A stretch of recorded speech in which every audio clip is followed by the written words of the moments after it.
সম্মানিত ভিউয়ার্স, এই দেখতেছেন একটি এটা ডিপ বসানো হয়েছে। এটা সেচ দেওয়ার জন্য একটা ডিপ। এই যে আপনারা দেখতে পাচ্ছেন, এটা 3 ইঞ্চি ডিপ। এটা 3 ইঞ্চি ডিপ একটা। এই ডিপটা বসাইতে টাকা খরচ হয়েছে আপনার 26,500 টাকা।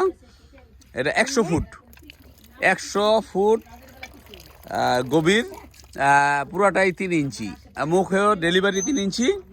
তবে একজন বলল ভুল হয়েছে ভাই, যদি আপনি 4 ইঞ্চি বসাইতেন আর 5,000 টাকা খরচ হইতো। এই 4 ইঞ্চি বসাইলে 3 ইঞ্চি ডেলিভারি হইলে তাহলে আপনি পানির ফোর্সটা ভালো পাইতেন। তো যাই হোক, এই মেধাটা আমার আগে ছিল না, বা আমি আগে বিষয়টা জানা ছিল না, তাই এটা ভুল হয়েছে। যেগুলি স্থায়ী, এইগুলি একটা স্থায়ী বসানো বিষয়।